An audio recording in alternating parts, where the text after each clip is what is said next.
Guys, we're here to talk about cost behaviors. Now, there are a lot of costing techniques, but one fundamental thing that you'll need to understand is cost behaviors.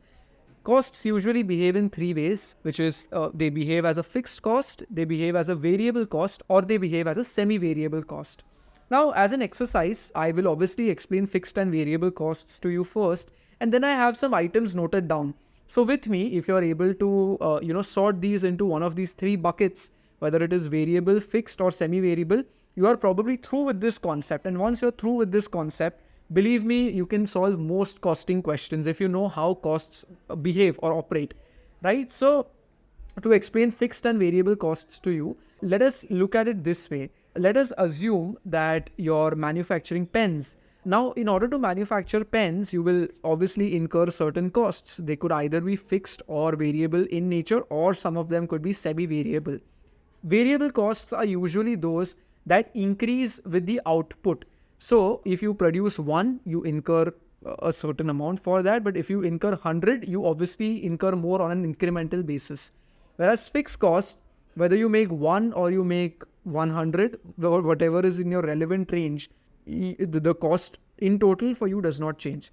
With that being said, let's now look at the more enjoyable part of this video, which is a bunch of different line items, and we'll try to split them into these three buckets. To make this example a little more fun, let me come up with a company for y'all that y'all will be able to relate to. And then let us assume one by one, if you were the owner of this company, where would you put this cost and why would you do that? Guys, let's assume that you own Starbucks, right? You'll have materials that you're buying, of course, which might be in the form of coffee powder or different ingredients into your coffee. You will have labor. You will have a bunch of different costs. So let's go over them one by one. Just remember you're the owner of Starbucks for the next 5 minutes. So the very first cost that we want to talk about is direct material.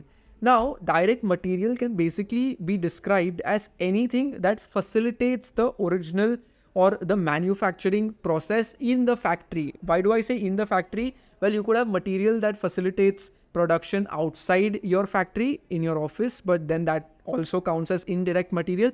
Here we're talking about direct material. As Starbucks, your primary product is coffee.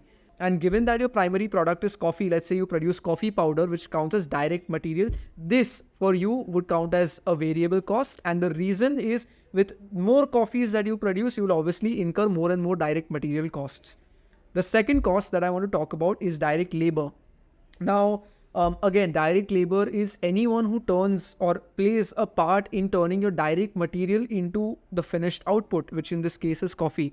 Now, again, think about it. As your output increases, you will need to incur more and more labor costs as the owner of Starbucks to turn this into finished product, which is why direct labor also goes down as a variable cost. The third thing that we want to look at is indirect labor. So let's say that employ accountants at Starbucks. Obviously, someone needs to account for their profits or revenues. You have an accountant in place. What do you think this counts as? Well, if you said variable, you're wrong. If you said fixed, depending on the situation, you could be right. But usually we classify this as a semi-variable cost if we are not sure. Other times, of course, it can go down as a fixed cost as well. Okay, let's talk about factory production supplies. What do you think this will go down as? This one I'm not going to discuss, leave it in the comments below. Next one is depreciation. Now, imagine as the owner of Starbucks, you have so many machines that help you turn your direct material into output. What do you think the depreciation cost goes down as?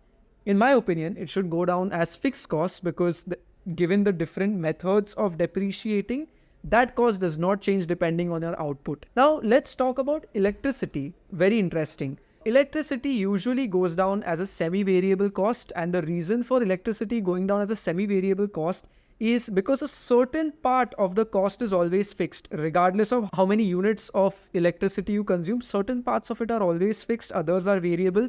So it usually goes down as a semi-variable cost. Okay, the final bit I want to talk about is rent. Rent will always be a fixed cost.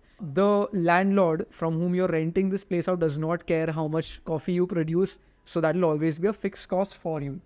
And with that being said, if you've understood logically how these work, you'll find plenty of questions on the internet to solve. I want you all to spend some time solving the questions and it will clear this concept out for you. Thanks for watching.